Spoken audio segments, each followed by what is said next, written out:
Are you ready to mock? Welcome to Mock of Love, A weekly podcast providing commentary on VH1's golden age of celebrity reality dating shows. I'm Andy. and I'm Ashley. Andy, will we be doing any research on these shows? Almost none. Will it be kid-friendly? Fuck no. Will it be bitchy and hilarious? Absolutely. Step into our playhouse and mock our world. This is Mock of Love.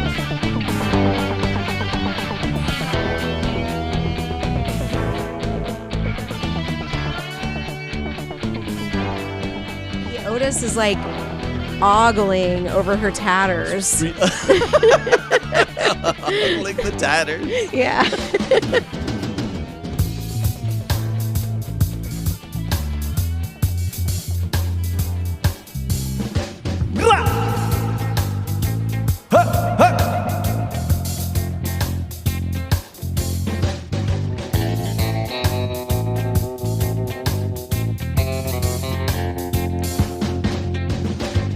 Nice hooter, she paid for the set. Mock turtleneck and dick erect. Standing real weird as she changes clothes. She looks so good, but deep down she knows I'm ogling her tatters. Ooh, she's so nude. I'm ogling her tatters. Oh, I'm a douche, douche, douche, douche. I'll find you a job with my Time Warner friends. Tonight's the night my daughter's story ends. Ashley, I gotta ask, what did you think of ogling the tatters? Oh my God, I thought it was amazing. Yeah, because what you don't know is that the listeners just heard it. Oh my God. So that just preceded us jumping in here. Good. Andy and I were just, for whatever reason, like busting into giggles about ogling the tatters after we like listened to that episode. It was fucking funny, dude. I don't know where it came from. It was a fucking funny thing to say. It was a fucking funny thing to watch and have happen.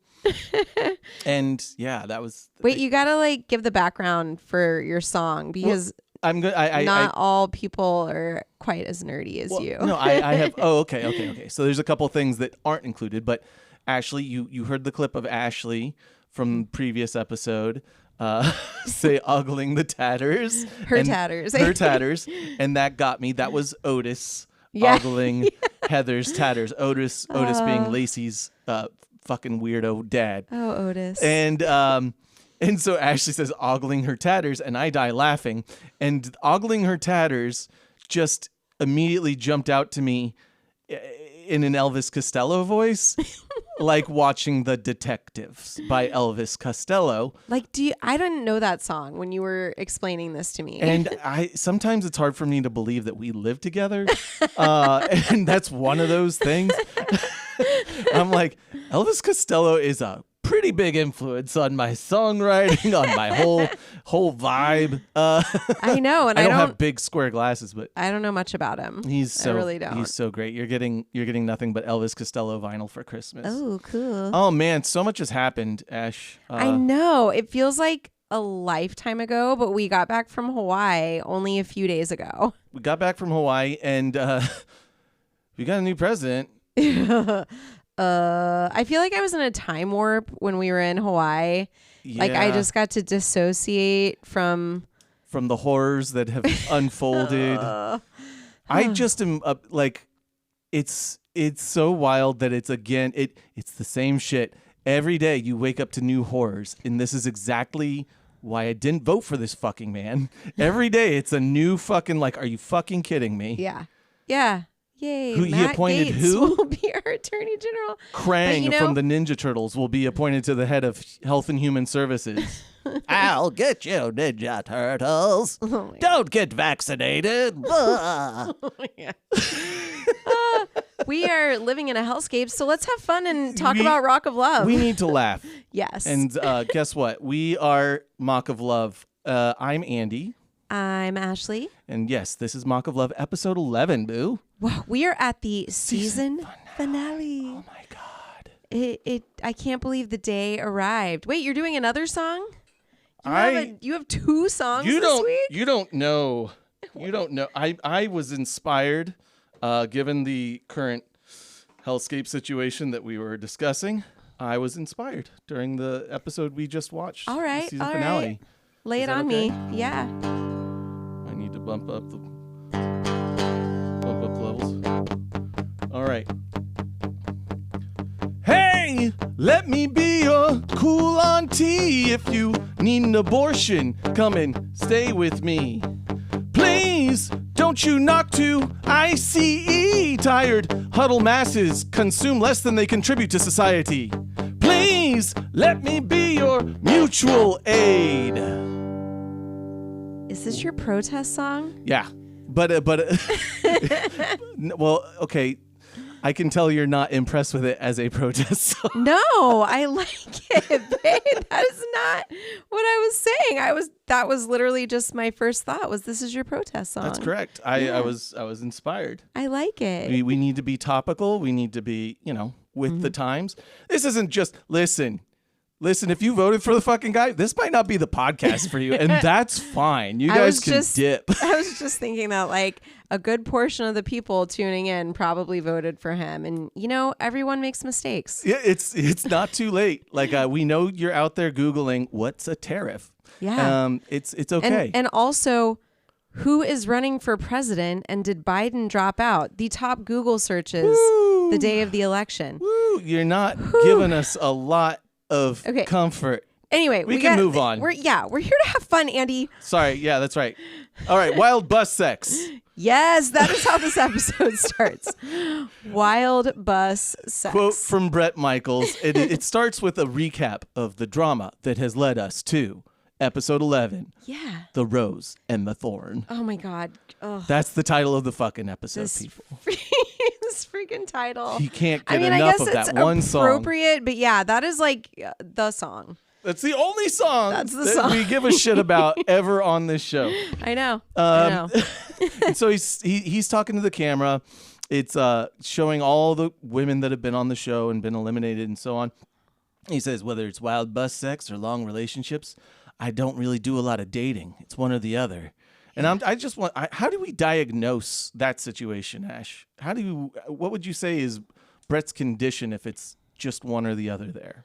But never really dated. It just is like extreme. I don't know. Yeah. I don't know. It's just extreme. Because I'm like, is that serial? It's not serial monogamist. No. I don't know. Yeah. Anyway. It's either like he's all in or he's not in. Yeah. Which I know people like that. I guess that's okay. I don't know. I think both of us were the type that could kind of date around. Yeah. But and not everyone is like that. That's true. Yeah. We're built like Bret. We're built different. Cool. Didn't you want to be built like Bret? I feel really good about myself now.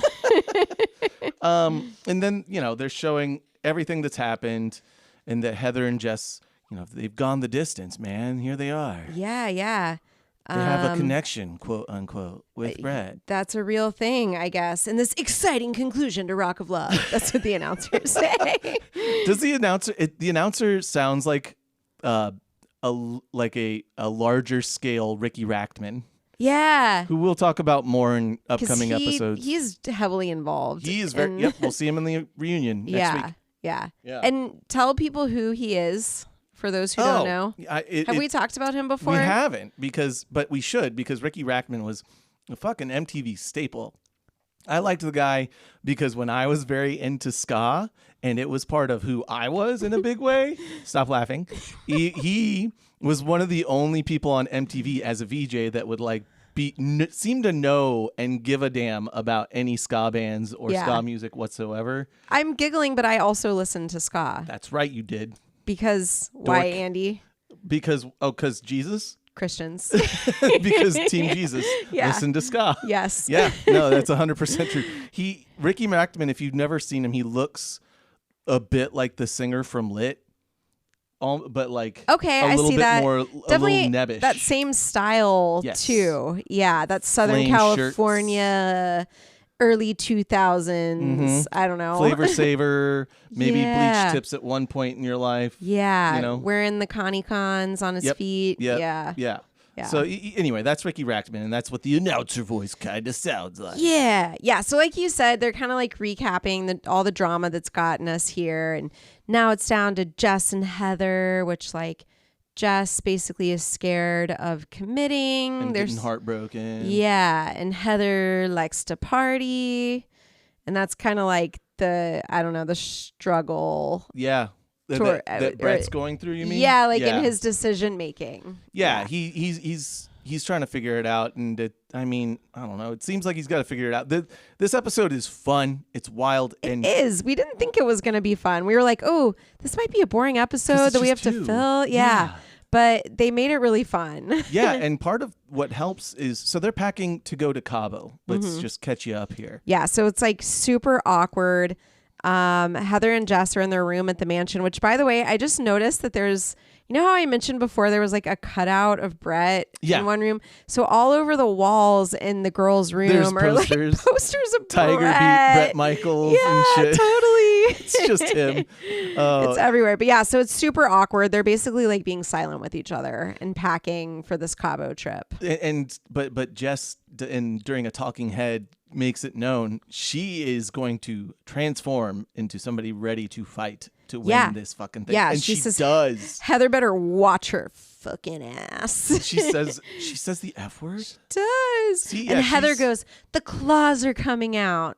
Yeah. And I mean, Jess. So they're both ready to just be super bitches to each other. And Bret is dreading this decision. Yeah. He is not looking forward to this. No, and they hop on the PJ to go to Cabo to speak in La terms for Vanderpump on the PJ. Who would go anywhere unless you're going on a PJ? you and your Lala. Which honestly, I saw them getting into that PJ and I was like, I would never get in that plane. Too many of them crashed. Yeah. Too many of them crashed. That was a very small one too. Yeah. And I used to be okay. I know. I used to be okay with smalling and fly planes. Smalling? See? It happens to the best of us, babe. Flying in small planes. But yeah, then I know a few people that have not fared well in small planes. So. Are they alive? They are not alive. Yeah, see, that's what you meant. So now I'm a little traumatized. But anyway, they did just great on this PJ. They made it to Cabo. Hey guys, the show continues from there. We got good news. They didn't die immediately in a fiery crash. And they roll up to me, Cabo. Yeah, Shout out. Right. M.E. Cabo. Yeah, which is a beautiful resort in Cabo familiar? by the looks of it. I've been to Cabo many times. I may or may not have been to me. Okay. It looks very familiar to me. It looks really nice. Yeah, it does look really nice. And they're greeted by 4 beautiful women dancing before them. And it like starts this weird like diatribe by Bret about because these girls are dancing and Heather, has a glass. She has like beer or something. They're kind of starting to party a little. And she sees these girls dancing and she thinks one of them is really pretty. And she's like, hey, Bret, that girl's hot. She goes up and starts dancing. Doesn't she say like, I want to fuck that one? Did she? I think that's what she says. Oh, man. Yeah. I think that's what she ends up saying. And so it was like she was feeling it. She was like really feeling it. And then she goes and dances with that particular woman too. She like gets in on the dancing and Bret's kind of like, she's paying more attention to the girls than she's paying with me. And I'm like, hey, Bret, I know this isn't your first threesome, bro. You need to get used to that. Well, it did just like his whole diatribe was so weird to me because it was like, when I'm with a girl, I pay attention to the girl. Yeah. And she's paying attention to these other girls. And in my head, I'm thinking, this motherfucker has been dating multiple women. He is not paying attention to the girl. He's paying attention to all the girls. Correct. Yeah. He is distracted beyond belief. Yeah. And then also like Brandy M's reason for knowing that he wasn't serious is that he was not paying attention to the girl. He's like fans must drop everything. Anyway, fuck that speech that he gave about he's full of shit. Yeah, about like not being sure about Heather because maybe she's too wild or something. She might be bisexual. Fucking get over it. Yeah. I need to point out because the show is rolling in the background as usual. They did get matching Bret snakeskin hats. Did they? They did. And They they're were free wearing, gifts. Do you want me to go back? Do you need to see them? That's They were okay. wearing matching snakeskin That's okay. hats Oh as my they God. arrived. Yeah, they show up in their room. So by the way, they have to share a room, which I think is just cruel and unusual that punishment. is fucked. Like Jess and Heather have to share a room, and there are all these free gifts like hanging out on each of their beds, which I think most of them came from the good people of Me Cabo, not from Bret.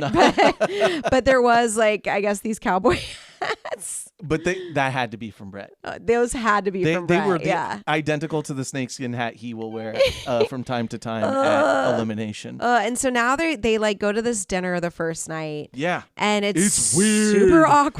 It's real weird, guys. The girls hate each other at this point. They're getting silent. really competitive.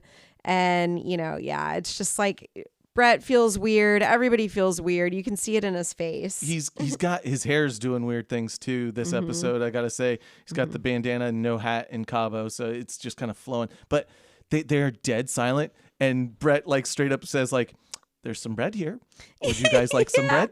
Because he's like, why? What is happening? Well, then they this just is so painful. immediately start trading jabs. Yep. So like. And Jess says she's going for confrontation. She's not a confrontational person, but she's going to fucking go for it this time. Bret actually starts with questions, and his first question is about the other girls to Heather. Oh, yeah. He Is this expresses just his fun, insecurities. or do you like women? Yeah. And again, like you said, it's like, well, so what if she's bisexual? Like, you're dating 500 women right now. Yeah. And Jess, in Talking Head, or maybe actually straight to Heather, I can't remember now, but she says like, I think you want to be in an open relationship. Yeah. I don't think you want to be with one dude. And I'm kind of like, why is... Maybe she's right. Maybe. I mean, yeah. I mean, based on how things kind of turn out. Yeah. Yeah. But like, I don't know. Yeah. It just felt weird, especially given the situation that she would be getting accused of doing something wrong, that she might want to date other people, or she might be make out with a girl. Yeah. It's like Bret's doing this all over the place. But anyway, I digress. And like the criticism that's being, targeted at Jess is that she's just too young. She's 23. Heather keeps saying like, are you ready to be a mom? And I'm like, at what I guess he does have 2 daughters. Yeah. Maybe that's what she means. Oh, okay. Like Because I was confused by it too. I'm like, this is a weird jump, like, man. They're just gonna date Like, if is she Otis wins. here? Did Otis show up and decide to throw in information about marriage, prenups, and children and shit? Like, Yeah. So when Heather is telling Jess she's too young, Jess goes, "You're 31 years old and you're still stripping." Woo! It's like they're just firing off at each other. It's good television, guys. Like, they really turned it up a notch. I was worried it was going to be 2 women that kind of get along, and they're going to be stale fish. No, they like are jabbing at each other the whole episode, and it just escalates as the episode goes on. Yeah, this is a 3-day trip, ladies and gentlemen and folks. We are going to be here for a while. So the next day comes around. The dinner ends awkwardly. Very awkwardly. They both get kissed by Bret. I don't know. Can I have you observe Heather's hat? Yeah, she's wearing it. Yep, she's wearing it. Oh my God. Anyway, sorry. So they're down by the pool. They walk down in their bathing suits and they're chilling in a little cabana when Heather gets her note about the date she gets to go on with Bret. Yeah. So it's basically like they're each going to get to go on a full day date with them. Like, meaning they're going to do an activity during the day. They're going to go to dinner and they're going to, I don't know, maybe spend the night together. Who knows where it goes? Yeah. And then the next morning is date number 2. Yeah. Yeah. And so, he sends them back to LA after the date. Yeah. It's we'll very get much there, like, but I thought that was weird. It's a little weird. So the date with Heather he's like, I know Heather loves the outdoors. She likes ranches. Yeah. She likes dirt. They honestly liked the same things, right? He loves motocross. They go dune buggy riding, which like anyone from Southern California is well aware of the sport the dune and buggy activity. Culture. Yeah, I used to mob Des. Used to mob Des with the East County Bros. Oh my God. Go out to Glamis and Ocotillo. Oh my! I've been to Glamis. Of course you have. Yeah. You're married to a firefighter. I know. So my ex-husband's family was really into this, and honestly, it was really fun when I did it with them. It is fun. Like I had a great time doing it, and they're There's also this thing in Baja called the Baja 1000. Yes. Have you heard of that? Of course. There were video games devoted to the Baja. Yeah. So a lot of the firefighters do that too. I never did that, but they said it was like the most fun thing in the world. Anyway. I am just looking at this aging Bret Michaels in a dune buggy that is like, and I'm like, that man, we are rupturing spleens today on the old guy. He is leaking spleen juice all over the inside of this car. Yeah. He's got kidneys that are failing. Everything's going to fall out of this man. He's going to have a C1, C2 fusion. Everything's going wrong with his health. He is not feeling well. But the diabetes. Before he can even injure all the things, the diabetes. Yeah. Yeah. Mm-hmm. So he really looks miserable on this date. Like, and not because like him and Heather seem to have fun with each other. It's just that he is feeling actually really sick, which I can't imagine a person with diabetes after the level of partying. Yeah. Like, I don't even know how long they've been filming the show, but it is nonstop. Nobody seemed to eat at dinner. Yeah. So I'm wondering if that played a role in his blood maybe sugar. He didn't. It was so uncomfortable that he didn't get to eat just either. didn't even eat. Yeah. And while he's feeling shitty, Heather is driving them in this dune buggy, and she is driving like a maniac and laughing her head off while he's visibly not feeling well. He's fading. He is worried about going into insulin shock. And he expresses to Heather at one point, like, hey, he's driving to start. And he expresses to Heather, like, I need something to eat. You want something to eat? And she's like, I want to take a turn. Yeah. And Brett's like, okay. All right, fuck it, we ball. And so like she didn't take trade. the clue.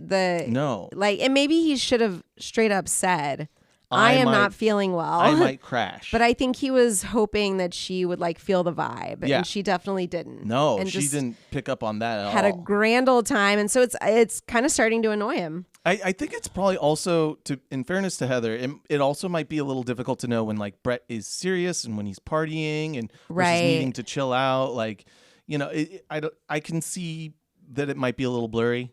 Yeah. Yeah, because I think she wanted to show him what a good time they can have with each other. That's what I'm saying. Yeah. Yeah. Exactly. Like she wanted the date to be really fun, you know? But I don't know, if you're really thinking about having a relationship with someone, relate to them. Yeah. Or like, listen. Feel the vibes out. Yes. Yeah. Take notice of what the person might be going through. Or right. What you might be putting them through. Yeah. And so I kind of get why he was annoyed about that. Like his whole criticism of her previously, you know, remember in Vegas when all of the girls were like puking and they got too wasted and they weren't feeling well and Heather was just kind of ignoring them and not taking care of them. Yeah. And then she was trying to convince him after that, like, oh, I am really caring. I'm super caring. I think he's been concerned for a while now that she's just not really inattentive, a caring person. Yeah.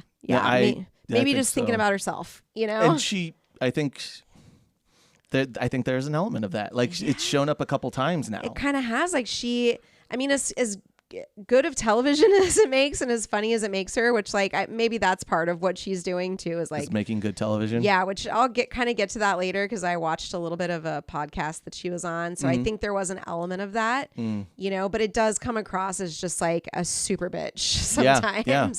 So Heather is now going out to her evening dinner with Bret. So she has to go back to the room that she shares with Jess to get ready. And Jess goes, what does she say here? Hope you enjoy tonight because you won't be anything more than a fuck buddy to him. Yeah. Woo! And I can only imagine because Heather hasn't hooked up with him yet. Right. So I can only imagine the conversations with the girls behind the scenes where Heather is maybe saying that she's worried about hooking up with him because she doesn't just want to be an F buddy. Yeah.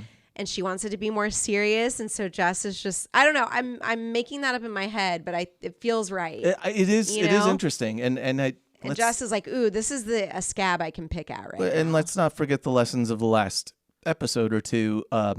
Sleeping with Bret gets you pretty far. Yeah, it works, and Heather somehow made it this far without it. Yeah. But we'll see. And as she's walking out, Jess is like, Jess is like, your dress screams stripper. You might want to return that dress. It's amazing. But I just want to, as an aside, Heather's bi, right? I think so. I think Heather's bi. Yeah, she doesn't come out and say it in the show, but like, I mean, there comes a point where she's talking about how she loves beautiful women and Who doesn't? yeah. Yeah. But yeah, and Heather and Bret are talking, and he seems, he wants to get to the bottom of some issues. I was worried that the bisexuality thing, her flirting with the girls and stuff, was going to come up again. Unfortunately, that wasn't the problems he was trying to get to the bottom of, because I was like, bro, just fucking chill out, man. Yeah. He's mostly grilling her about, like, is she just too much of a partier? Yeah. Is she ready to settle down at all? Yeah. Is she going to be bored if he's, on the road and wants to come back and chill? Yeah. Yeah. Yeah. Like, he says that they immediately connected, but on a party level. Yep. Yes. The immediate connection they had was a party. And I think connection. Heather feels a different kind of connection to him. So much so that she, in a desperate plea to win this game, says, I love you. Yes. Says those words. Oh, it like breaks my heart for her, actually. I want to spend my life with you. Yeah. That's where I'm at. And what does Bret say, Andy? Let's go to the room immediately. He says, I don't know what to say. I don't know what to say. He definitely stammers. He literally does not know what to say. He doesn't give her one back. That's for sure. It's so awkward. It did feel like a last shot desperate. It didn't. It's like, no, you're right. It's you're like right. If Bret said it to you in that moment, you'd be like, you're just mad that we haven't had sex yet, Bret. Right? And that's all you're trying to get here. When it does you say seem kind of that. out of the blue now that you say that. It really does. It's like, I love you. Yeah. It's like, okay. You might as well have just shouted. That was not a requirement on I the want show. to win. I want to win real bad. Yeah. Same thing. Yeah, man. So I don't. It was he's nervous as fuck, but he also understands that now's my chance with Heather. Now's my chance to get it in. Thing kind of disgusted me. Yeah.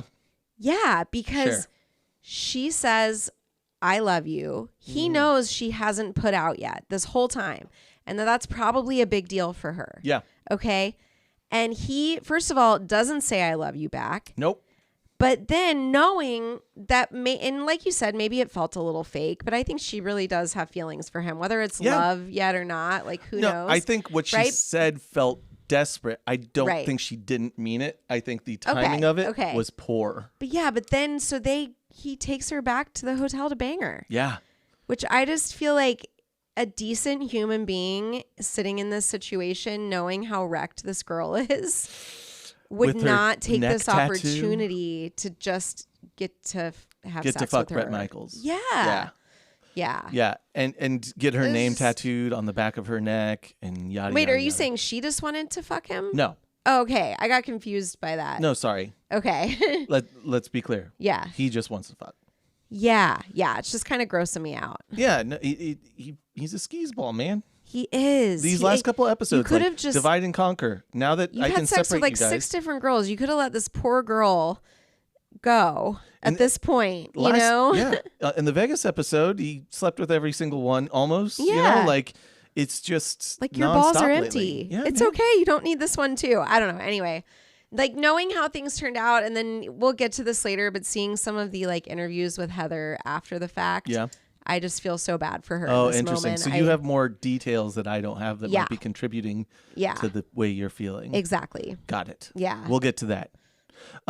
They're back in Bret's room. Which is gorgeous, Rose by the way. petals, It's like ocean views. Chocolate strawberries. And the resort itself is just beautiful. It is beautiful. So the balcony like looks down on the resort and the ocean. Yeah. And It's a killer view. yeah. And there's like some really like weird, uncomfortable moaning sound that the editors were like, let's leave that. I literally cringed. Why though? Why leave it? Why do this? Even just them kissing made me cringe a little. I don't know why it kind of like grossed me out. Oh gosh. And then the moans and stuff. It was a Bret moan like. Yeah, it was a man moan. It was something. It was so like unhot. Not. It wasn't that like men can't. Not that men. Oh yeah. It wasn't any of that. It was a. Oh. God. So next time, editors, remember to edit in a little. Oh yeah. Oh my God! Stop it. I'll pitch shift that one for the listeners. Get it nice and high pitched for. So Heather's doing the walk of shame now. Straight up. Straight up walk of shame. It is a walk of She is in the dress she wore last night. She is carrying her heels barefoot. All elements are there. Her hair is JBF. Is JBF. That is JBF hair. You ever saw it? She is proudly strutting out to the courtyard. Good. And Jess calls it out too. She's like, she looks like a hooker doing the walk of shame. And Heather's like, I really need to shower. And Jess is like, yeah, you do. You smell. And she says that she smells like rotten pussy. I don't know. They bleep it out. They bleep it out. That's 100% what she's saying. And then Jess is talking head. She goes, she needs to shower badly. Yeah, good accent. Thanks, babe. I've been watching a lot of Mayor of Easttown. Oh my God. But that was like, Jess is getting real catty, dude. This is incredible it's kind of stuff. fun. Yeah, but it goes back to like, I think the producers are feeding her most of these lines. See, okay. Spoiler, I was going to ask you. Yeah. Like, how many of these things, like, okay, Heather's not here, so here's what we want you to come at her with. We got some ideas. Totally. This will make for great television. Yeah. Because she hasn't been this catty, so no, I don't know how much like of the this opposite of who she is. It really does feel that way. Yeah, so it's like out of nowhere now. She's just going to be this really mean bitch to Yeah. the other girl. I don't know. But hey, it does make for good TV It's because, great. right? We thought this was going to be a boring episode, and it was not a boring episode. Yeah. And so anyway, Jess gets her note about her date with Bret. She's like, jealous? And she says to Heather, only thing you got on me is boobs, and I can get those tomorrow if I want. Yeah. It was pretty rad. Yeah. And then Heather's like yelling after her, like, have fun kissing him. Just know where that mouth was. It's a very evocative sentence to leave Jess with. So Jess is leaving for her date. I swear to God, wearing an outfit that like I owned in this time era. Yeah.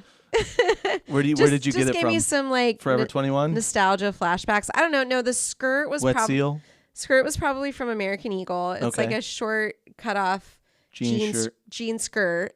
And then like a thick white belt with like metal holes in like it. Like a famous Stars and then like a white belt. tube top. Yeah. I'm like, I 100% wore this outfit a lot. So Relatable. millennial girls, nostalgia vibes. Shout out to you millennial girls. Yeah. Jess sees you. You are seen. And she got little kind of platformy sandals too. Yep. I saw those platformy sandals on every girl in college. Yep. And they're wearing matching bandanas. Oh, fuck my life. I have that. Yeah, that was. We should all die now. Yeah. Like, it's okay if we all want to die. If you, Ashley, or me, or our dogs, or anybody that we know shows up in one bandana, let alone 2 bandana be present. I didn't know you had such strong feelings. And about God bandanas. forbid that 2 bandanas are present and they match. It's over. Shut it down. There will be hell to pay. Take me out back. Oh my God. Fucking 2 in the eyes. Just like end it. It's done. Anyway. Hey, what's the date, babe? The date is really cool. They go out on this like 75-foot gorgeous yacht with they do like a little tour of the inside. There's like this big sitting area and it's massive. Just as like there are houses that are this big, you know? Yeah.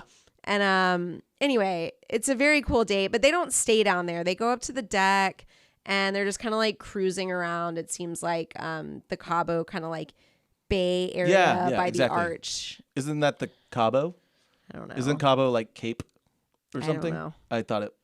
Listeners, feel free to chime in. Hablo. But yeah, it's like a little harbor area. Yeah. Yeah, and that's where they're hovering around. I'm familiar with this area. I've been there. Did you once again? Yeah, me too. Yeah. Did you once again notice that they don't really talk? Yeah. No, I've written down. Yeah, they don't have a lot to talk about. They just make out the whole time. There's not a lot just like their other date. Yeah, there's like no footage of them really having conversations on this long date. They are just macking. Yeah. So like at the end of the day, some of the criticisms people gave against Jess, I think, are actually true. It's like I don't really think they have a connection. They don't have a lot to talk about. I think he just thinks she's a sweet girl and she's hot. Yeah. And And she's young and impressionable. Yeah. And you're creepy and old. Yeah. He is shirtless, ladies. Once second time. Once again, he has a cheesy poison tattoo. Like his poison tattoo on his shoulder looks kind of bad. I didn't even notice it. Look at it. Oh, yeah. It doesn't look. Does it look like a police badge? It does look like a police badge. Huh. Maybe it's not poison, and I just see the PO and then what looks like the beginning of an L, and he's like out here representing the 5-0. Yeah. He's like, you know who the real heroes are? It's not us rock stars. It's the boys in blue. That's right. Their lives matter. That's Bret. No, but his poison tattoo looks kind of cheap. Yeah. Or faded or something. Can I ask? It's been 11 episodes, but Rock of Love isn't my it's not my favorite name for a show. Like I get that Flavor of Love. His name's fucking Flavor Flav. Right. His name's not Rock. Right. You know what I'm saying? What is a Rock of Love? Well, so like in some of the Lacey has her of love. Talk of Love. I was watching some of those episodes today, just getting ready for this episode, and I guess obviously it started with Flavor of Love, but then it just became an Of Love franchise. Got it. And this was the rock and roll version of so that. Rock like of when Love. she was getting cast for it, it was being cast as the rock version of that show. Okay. Yeah, I just don't dig the name. Yeah. A little bit of that.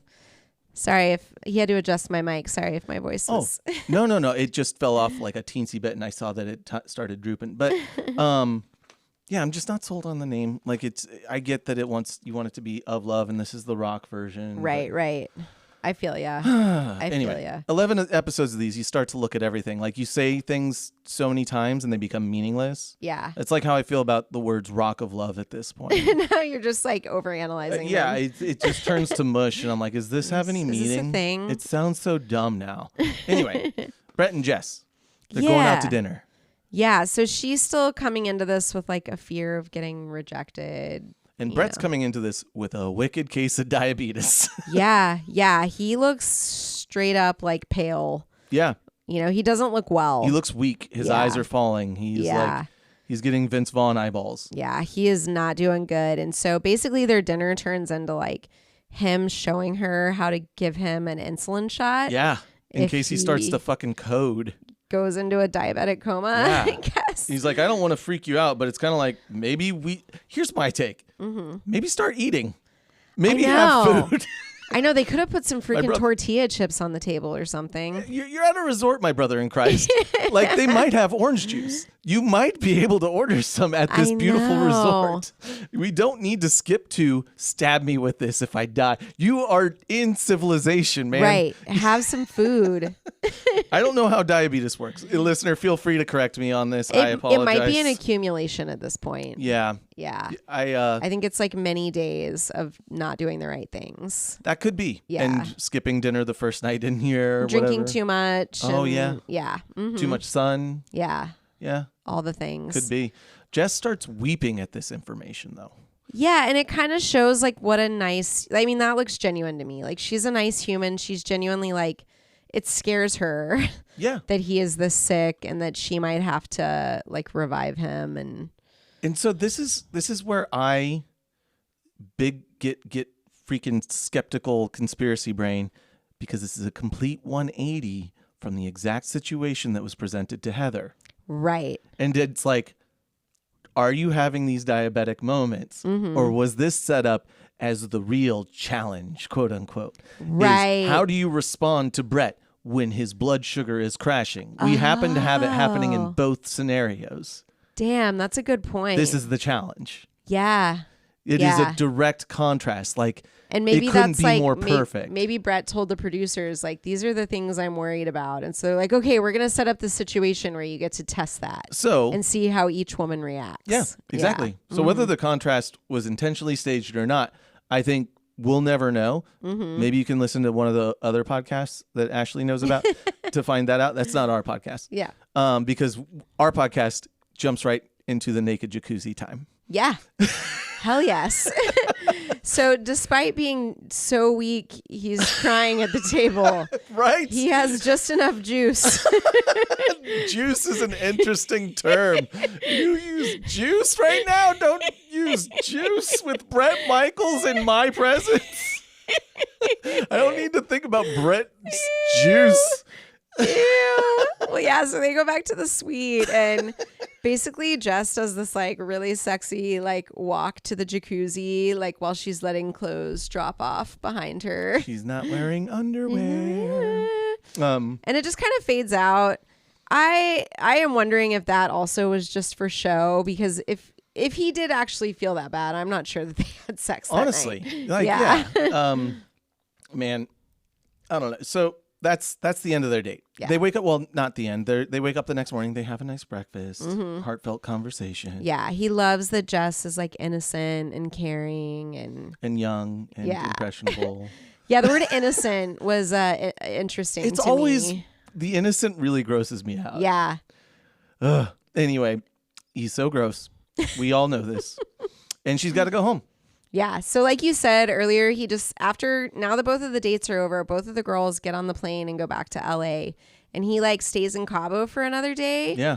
Which I wonder if behind the scenes, if he was actually feeling okay, right? Right. What if he just stayed to like party and like that'd be funny. Hook up with some other girls. Hook up with the 4 dancers that were there. Why couldn't the girls also stay in another Cabo? Night? Yeah. I don't know. Yeah. And then it like cuts to him like being all introspective as he looks out over the ocean, playing the shittiest Bret song. Such bad in the Dave background. Matthews Band music. Oh my God. Well, what? We need to find the song on the album. Because it's really cornball. Bad. Yeah. Oh, that's right.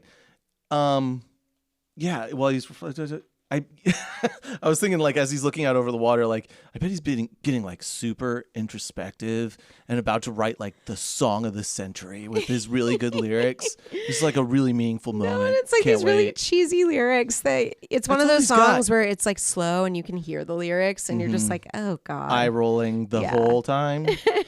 So now they're like back at the mansion. Meanwhile, back at the Hall of Justice. And he's like talking, he's consulting with Big John, but like not really. He basically like, they wanted to get Big John in a shot and then he sends Big John out. And then he's getting dressed. I'm wondering, do we want to do an early long jacket? Yeah. Because we're watching him dress. Whoa. I didn't even process. Yeah, Me either. I missed that when we were watching the episode. Let me go back to here. All right, okay. Ashley. Oh, wait. Can we go before this, actually? Can we talk about Heather getting ready? Oh, yes, absolutely. Absolutely. Hey, let's go ahead and skip to the let's go ahead and skip to that segment. Ash, do you like a Bret with a short skirt and a long jacket? And a long jacket. It's Long Jacket. It's the segment of Mock of Love where we go through Bret Michaels' fashion decisions at elimination and in some cases other people's fashion decisions as needed. All right, Ashley. Walk me through what's going on here. Well, can I talk about Heather first? Yes, that's what I want. Okay. So, you know how we've kind of talked about how effed up her hair is all the time? All the time. It's the worst. And I wish we could give you guys visuals of this, because if you haven't watched this show in a while or if you've never watched it, it's so bad. But then they show how. Wait, will you pause it? Yeah, absolutely. Wait, actually, go back. Sorry, guys. No, it's going to come up. It's going to come up again. It's here. Yeah. Okay. So we see how the sausage is made. And they really, really, really want you to see the sausage. Oh. She puts all these hot rollers in her hair. Jesus Christ. By the way, like my mom did that in the 80s, right? Like this is a girl thing, but nobody really uses like hot rollers. No, I know that. And, so and an entire bottle of Aquanet. Yeah, and so then it's like these like tight tendril curls that come out. Tendril curls? Yes. And then she just... like she's a exotic plant. And then it's almost like she dips her head upside down and then just rats it all up with her fingers. Just rat, until it turns into this like giant poof ball of looking 80s. like blonde Robert Smith from The Cure. It's so bad. It is teased to absolute to goddamn the high hell. Heavens. It's so awful. Anyway, now we know how she does it. So guys, hot beauty tips. Yeah, huge hair. But Bret, what about Bret, babe? What about we're watching it actually Bret get dressed shows here. him getting dressed. It does. And now I have a question. He does get a long jacket. Ish. It's longish. It goes like past his butt. Past his butt. It's so maybe just normal sport coat. It's kind of honestly a boring. It's to a little me. ho hum. Yeah, that's why I went so hard into Heather's hair. No, I think that's important. His snakeskin boots or Snakeskin whatever boots. the fuck. Do you think that's camel hair or do you think it's suede jacket? Oh, I think it's velour. You think it's velour? Yeah, I don't even think it's velvet. Ooh. I think you're way off on the fabric. That jacket it's is the not fake version of the it's not nice. a $250 jacket. It is a $50 jacket. It's a brown velour jacket.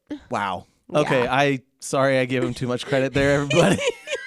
I don't know my Bret. Oh, Heather is slamming vodka. I never noticed that before. Yeah. Ooh. She takes a shot of vodka and cringes her face. And she's so she's hammered. Her hair is teased to the sky. Her black eyeshadow goes up to her eyebrows. What is it? Jesus Christ. She's there's no way you can say none of it. What is it they say? The higher the hair, the closer to God? Is that Dolly Parton? Yeah. Someone says that.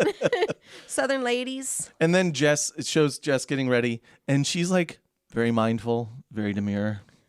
Yeah, it's a very somber getting ready. She's like all emo. She's crying. She's riding in a limo crying. Yeah.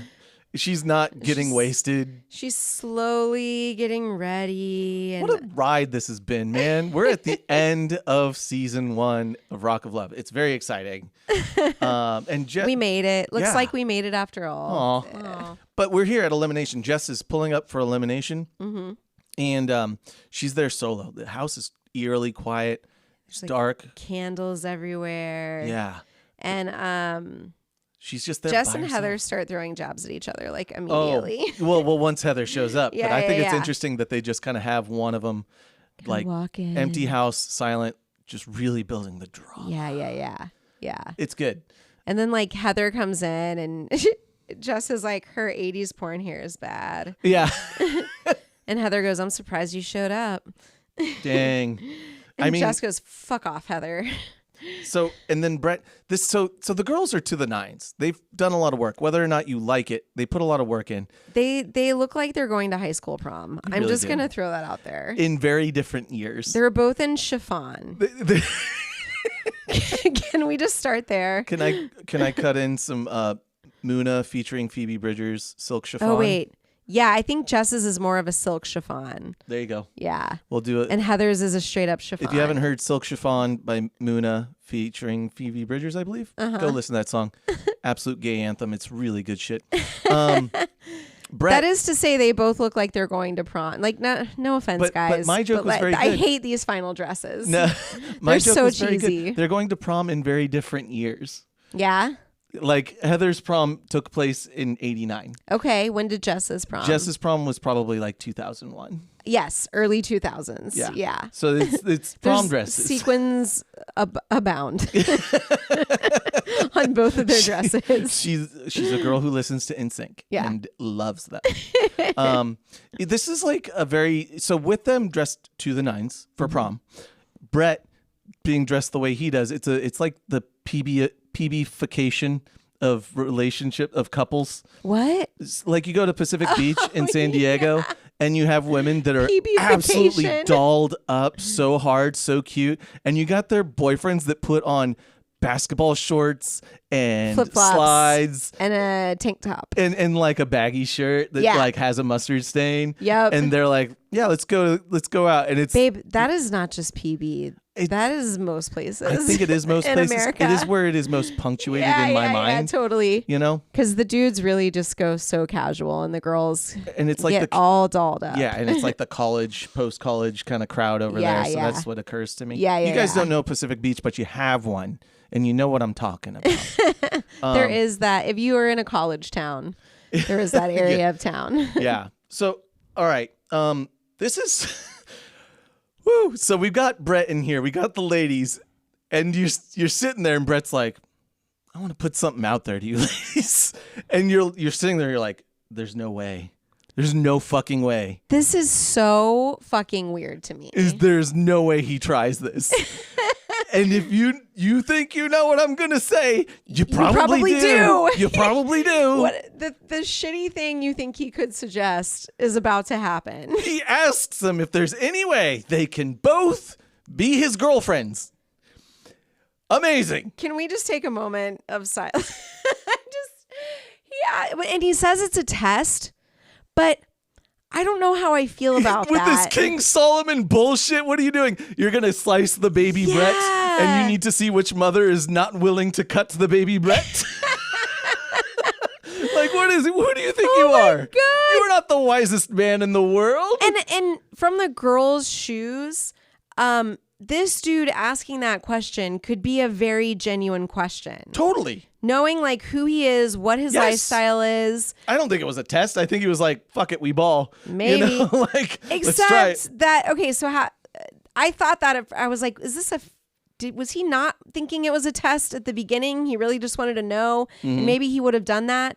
But I think the answer is no based on how things go. Okay, so how does Heather answer the question? She says she's down. She like enthusiastically is like, she's like, I'm down. Yeah. Which in her defense, I think like if you're trying to win this game and you know who this man is and he asks you that question, you'd be like, oh, and he seems okay, into it. Maybe that is what this is. Yeah. there have been dozens of us here. Yeah. He's dating multiple women, so maybe that's what he wants. He seems like the porque no los dos type. Yeah. Yeah, exactly. So Heather says she's down and she gets called down. Yeah. Well, and wait, what does Jess say? Jess says no, she won't share. Yeah, she will not share. Yes. So, I forgot that we didn't cover that. Yes, important. And so Heather gets called down and gets the quickest, iciest removal for a finalist on this show. Trying to be kind of nice, but she is having none of it. Her eyes go daggers. And listen, guys, sorry I spoiled it like a million times throughout this podcast who was going to win. But yes, Heather gets let go right now. Yeah. Jess is the winner, and Heather is not happy. Yeah, she storms out. It was a pretty quick elimination. She calls him a lot of bad words in the limo as she's leaving, and you get it. Yeah. But oh my, no, big surprise, Jess wins. Heather says, I opened up my heart and he took advantage of me. He's a liar. He's phony. He's disrespectful. He's America's asshole. And you know what? I second that, Heather. He was America's asshole. I think that's what we should call him now. America's asshole. It's endearing. That's what I've been calling Barstow. Shout out to Barstow, California, and all our listeners out there. Oh my God. And then she's like, I tattooed that loser's name on my But you can't skip that. That's the very last words from the episode is going back to, so he's kissing Jess and it's so romantic. Yeah. So Jess won. Okay, they're kissing. Every Rose Has Its Thorn is playing. Of course. Bret got exactly what he wanted. She says she's crazy about him. Yeah. He says she's cool, hot, smart, funny, and she let her guard down. And then Okay, sorry, I ruined the final line, which was an epic way to end the show. It's great that they put it at the very, like they tag it on the end of Bret making out with Jess. Yeah. I have a tattoo of this on my neck. Fucking loser's name on the back of my neck. Fuck that, she says. Incredible stuff, guys. Oh, it's so perfect. It's a good TV show, you guys. It is, man. Right now, she's like crying and pointing at her neck. So sad. Oh, Christ. Oh, poor Heather. Babe, where's Heather? Oh my gosh. Where isn't Heather? Okay, here comes a lot of notes, gang. Buckle up. Yeah, so I did not. Heather has a huge online presence. Let's just say that. Like some of these girls, it's hard. They don't even have an Instagram profile. There's nothing, but like Heather has like multiple websites. So I'll start with, first of all, her name is Heather Chadwell. Mm-hmm. Okay. There was that special that I keep bringing up that was like 3 years after Rock of Love. So like in 2011, right? They did this little Where Are They Now special. And at that point in time, she was still in Vegas, right? Didn't she live in Vegas? She lived in Vegas. Okay, yeah. She's still in Vegas. They show her like getting ready for something and she's getting a massage. So you see her whole back. Mm-hmm. And first of all, there is a Rock of Love tramp stamp on her lower back. What? A good old PB stop sign, not to bring up PB again. She has a full Rock of Love lower back tattoo, which, by the way, apparently are back. They've come full circle now, 15 years cool later. again? Yeah. Oh, Lord. I know. Okay, here's the other huge, wonderful point of this back massage. She still has the Bret tattoo. She has not even tried to like make it another word or another thing. It still says freaking Bret on the back of her neck. I thought in 2011. Charm School, I thought in Charm School they changed it. But in this happened after Charm School. Yeah. Yeah, because what? Maybe that was like a stunt for the show. Maybe, because that does. All right. I know. Things Buckle aren't up. lining. I forgot about that. We got season 2 of this show and our show coming at you. I swear to God, it still said Bret, but I'll go back and look again too. Yeah. Wow. We can provide more Okay, comments because we still have the reunion. See, there's episode conspiracies. next week. The conspiracies are mounting, babe. We need to write All that right, what down. else is happening? Okay. I'm writing down neck tattoos, so we will remember it next week. Yes. Okay. God, there's so much. I need to keep going. Okay, so in this special in 2011, she does like a photo shoot for a bikini calendar that she's making. Oh, yeah. You know, I'm like, okay, so that's what she's doing now. She says she was traumatized and was in mental anguish when she was eliminated, which Damn. it did kind of look that way. Yeah. And while she's doing this bikini photo shoot, she's like twerking on a rock in her high heels and she like falls, and I thought it was funny. Okay, so fast forward to now, 2024. Her Insta is at Heather_Chadwell. She is now a real estate broker in Southern California in Newport Beach. It says on her thing she's a luxury realtor, and like when I scroll through her stuff, I think that's true because her listings are all like multi-million-dollar listings. I mean, everything in Newport. I know. Yeah. I know, and it kind of surprises me. I wonder if she tried out for like Selling OC or any of those Netflix shows. It just seems like because she seems to kind of want to be famous. Got it. It's an ongoing trend for her throughout all the shows. She wants to be in the limelight. She really does want to be in the limelight. She has a really cute. Oh, it also says that she still does modeling and life coaching, which I was like, if one more dumb person becomes a life coach, I'm gonna lose it.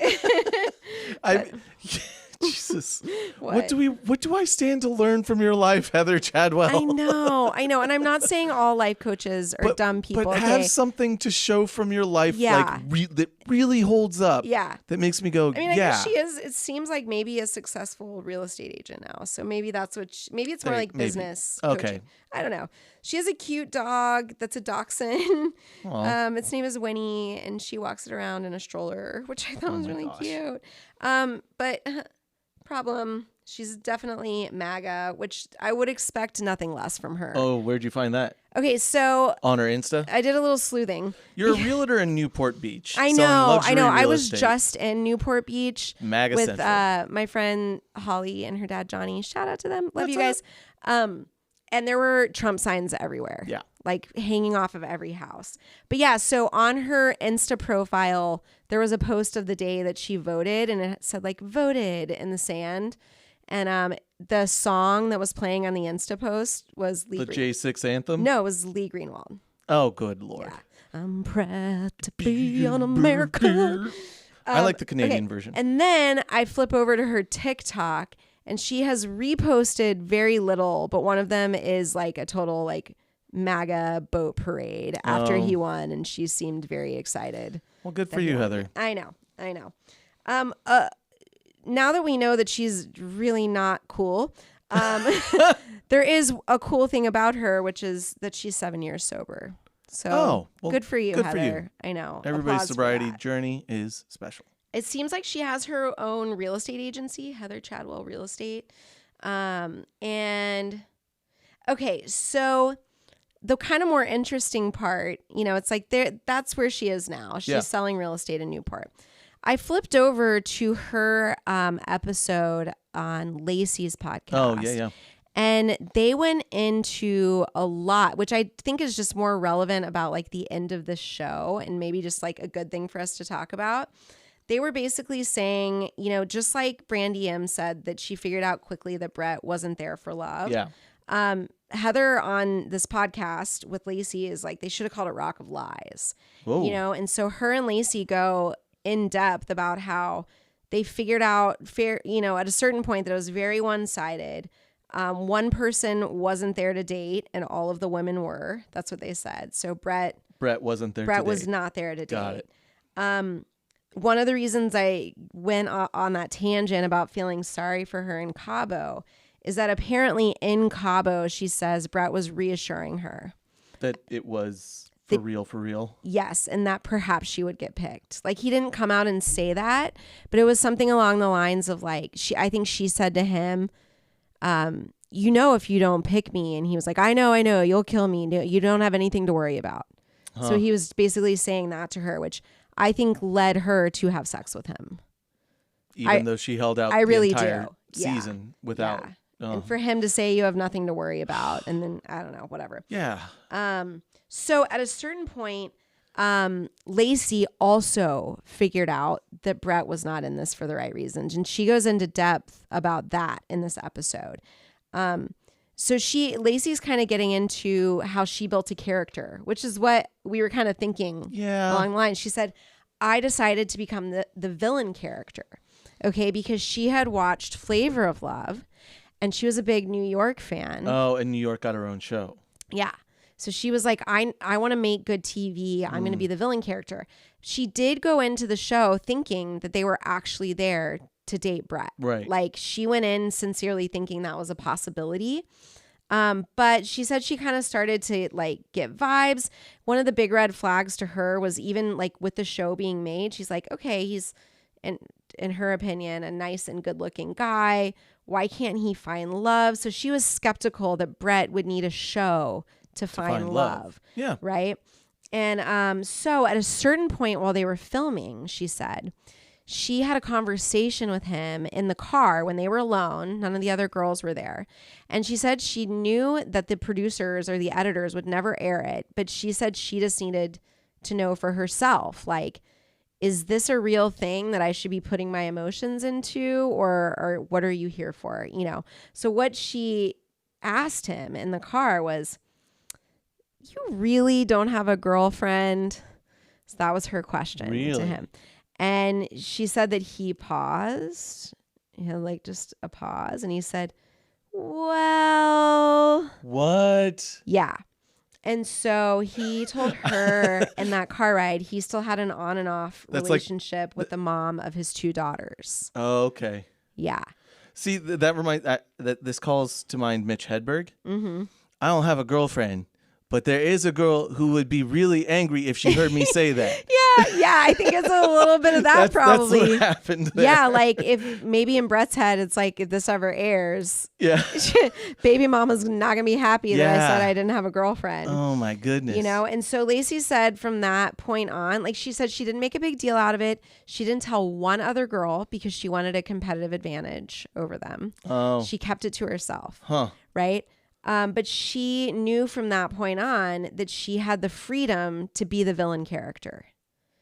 There was never going to be love here for her anyway. Oh, wow. Right? So she was like, now I can just say fuck it. Yeah, be this character that's going to get me more screen time. And that I'm not getting my emotions tied into all this bullshit. And it's going to make sure that I'm in the most number of episodes possible. The producers aren't going to want to get rid of me because this is television gold. I'm just going to be the villain now. I'm going to be New York. It worked. You know? Yeah. Yeah. So I thought that was super interesting. She milked it for all it's worth. They needed a villain. He wasn't looking for love. She said he wanted a successful show because Poison had been on a break for a while. So like there was a real like business. It was just money. Reason. Yeah.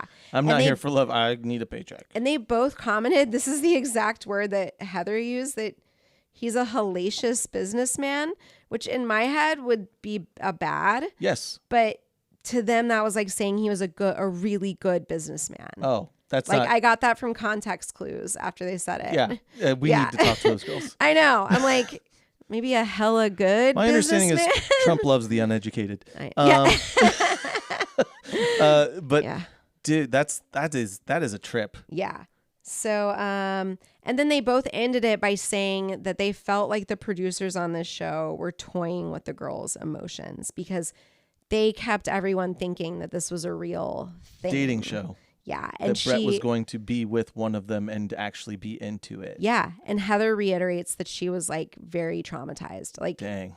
That this really snuck up on her. Yeah, totally. Snake anyway, in the grass. So I thought that, sorry to go on and on so long about the Where Are They Now, but I was like, that is really interesting insight to end the last episode with. Yeah. No, and the reunion, I think we're going to, little spoiler, you're going to find out that Jess finds out at the reunion. Yeah, I mean, it shouldn't come as a surprise to you, listener, that we've been talking about, that you know, like seasons he's of not show. here for the right reasons. So like, why would he actually end up with the person that he picked? But again, the whole conceit of this show is wild. Imagine, if you will, The Bachelor, and every season it's the same motherfucker. You might start to get suspicious about the intentions of the show and The Bachelor. There are 2 more seasons of this show. So think about that. Just roll that around. Okay. He has a lot of trouble. It's pretty wild. Finding love, and he's really good at making good ratings. But because I think this show did like really well for them. It did. VH1 started cranking these things out like fucking widgets. It was absolutely making money. But not to get so meta that we lose track of our dearly departed. Yes. So let's bow our heads, close our eyes. Okay. Dear VH1, heavenly person. Shh. You can't shush me. We are here today to celebrate the life of our departed Heather Chadwell. You know, she didn't piss you off. She seemed to connect really well with Bret. She had some good lines. She was always close to naked. She made for some good TV. And at the end, it just wasn't enough. The hair, the dresses, the exotic dancing, it just wasn't enough to get you there. But you went the distance. You did it, Heather. Are you about to cry? You're about to cry. This is just going on so long. Okay, fuck. Bye, Heather. Ashley's rude. Sorry, were you done? Yeah, I guess I'm done. Are we gonna have a fight later? But we'll make up. Oh, God. And I got some house cleaning. Okay. So please don't forget to like, share, and subscribe to Mock of Love and leave us comments, send us memes, whatever you want. I want to thank Kai Decadence for a YouTube comment that she left for us. She called us. We love you, Kai. She called us great. She said Sam was her fave of the show, and great pick, obviously. And she'll dip in and out of the show, much like us. We'll just kind of like want to dip in and see, what's going on? Is this show still good? It is. And so thank you so much for the comment and for listening, Kai Decadence. We appreciate it so much. Big love from us. Please do likewise. Be like Kai Decadence. Also, make sure you are following us on Instagram at mol.podcast, Blue Sky at MOL podcast. Find us on TikTok at Mock of Love Podcast, all spelled out, and YouTube #boobs. We are not on X because Elon Musk is a deeply unfunny giant dork with an apartheid emerald money fortune who's never created anything good by himself, but has managed to suck life, humor, and value out of everything he touches, including these United States. Oh my God. Get fucked, you dork. How are you? Heavy quotes. I will make that segment longer every fucking week if I need to. And I think that's a wrap. Yes. We did it, boo. We did it. I mean, we have one more app. The reunion. We have reunion app. And then there will be just another listener note. I will be doing a best of edit compilation after the reunion episode. So if you wanted to catch all the long jackets in one place, some big laughs, if you're looking for an episode to share with your friends, see if maybe they might be into our antics, that might be a good That episode could to be the share. one. So we'll whip that up in the middle. That's a good idea, babe. And then we'll be back at it. Maybe we'll post a poll about what show, what season we do next. Yeah. Should That's a we good idea. put it up for listeners? Yeah. Cool. Well, until next time, Will you continue to stay in this house and rock our world? Have a great week, everybody. Adios. That's why I was nervous all day, because I knew he was such a fake, two-faced, pansy bitch who can't grab his own balls and tell somebody how he feels or tell somebody this or that. I've heard him talk about everybody because he has no game. He's oh well, America will see that he's the biggest ass after they watch all this. I mean, of course, I'm sure you guys will edit it to make me look like an ass and hook him out on top. Great. Mock of Love is produced by Andy and Ashley. All views and comments do not necessarily reflect the views of Andy and Ashley, so ease up on us. If you enjoyed this romp through reality shows past, please follow, like, subscribe, and leave us a comment wherever you listen to podcasts.